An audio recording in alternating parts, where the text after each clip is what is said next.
recent years, we have seen a substantial growth in the smartphone gaming industry. Though most people only use smartphones for casual gaming while leaving hardcore gaming for their console and PCs. The trend has slowly begun to change in 2018. With the popularity of battle royale games like PUBG and Fortnite and their introduction to smartphones, having a good GPU on the phone has become essential for mobile gamers. For those of you that don't know, mobile SoCs have a particular GPU and it is integrated into the chip itself. A GPU is not separate from SoC. Hence, every phone out there with Snapdragon 845 will have the same Adreno 630 GPU, and every device with Exynos 9810 will have the same Mali G72 MP18 GPU. However, two different SoCs can have the same GPU as well. For example, both the Snapdragon 625 and Snapdragon 626 have the same Adreno 506 GPU. For evaluating the performance of mobile graphics processors, I use both the raw benchmarks as well as the real-world gaming performance of the mobile. Hi, this is Subir. Welcome to my channel.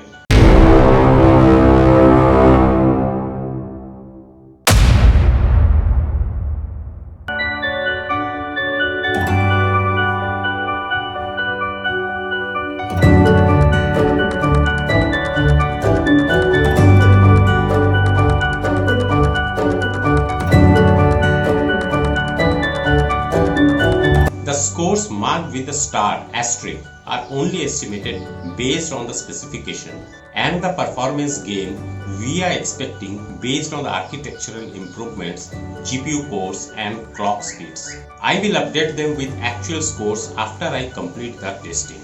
Here are the top 35 GPUs represented graphically. Our score does not increase linearly with performance improvement. A GPU with a score of 115 is not 15% faster than the GPU with a score of 100%. The performance difference is generally a lot more than the difference in scores.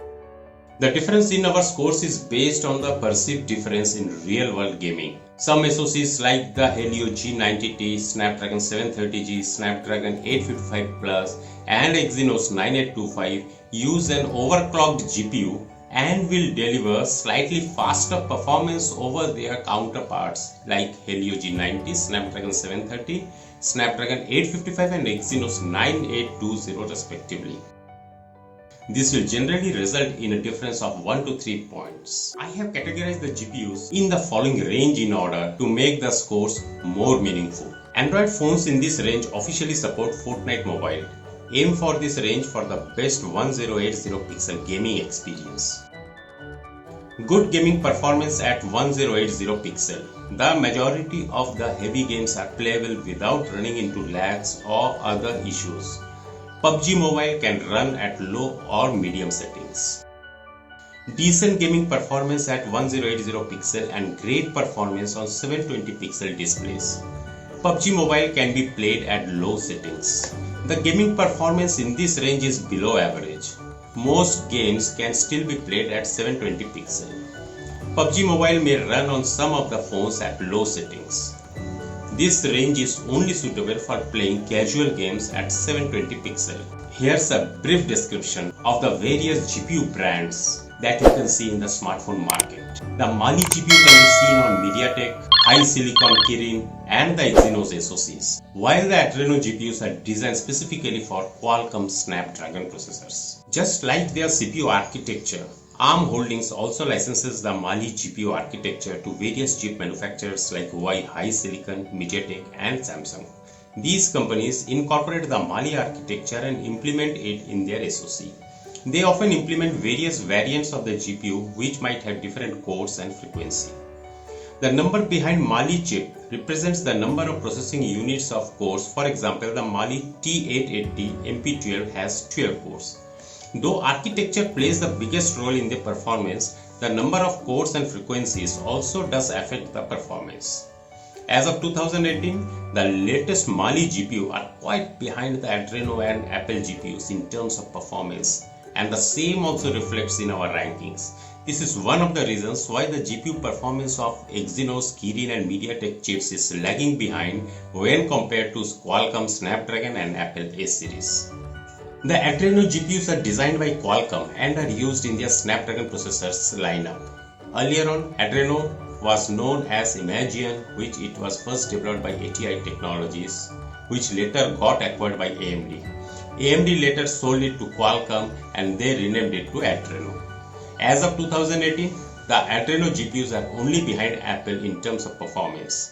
Because of their impressive performance of Adreno GPUs, most mobile gamers prefer the Qualcomm Snapdragon SoCs on Android devices.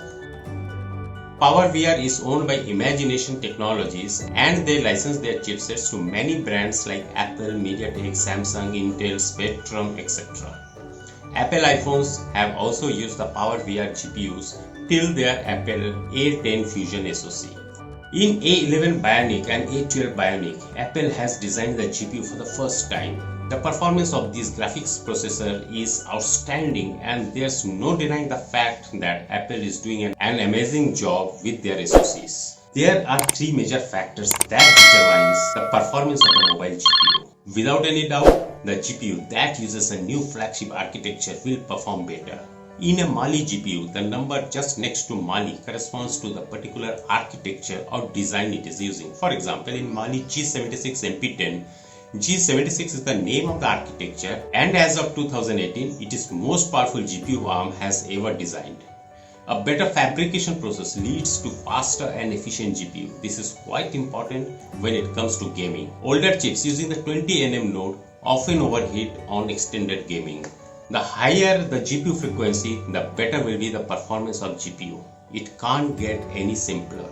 Two GPUs with the same architecture may have a different clock frequency, but this does not lead to a significant difference in the performance. For example, the Mali T860 MP2 GPU in MT6750 has a 520 MHz frequency with the same GPU in MT6750T has a frequency of 650 MHz.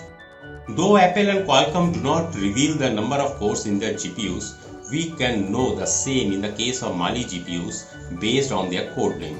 The number after MP shows the number of cores it has. For example, Mali G76 MP10 has 10 cores while Mali G72 MP18 has 18. Two GPUs with the same architecture but a different number of cores can have a significant impact on the performance. In our marking, the four factors that are responsible.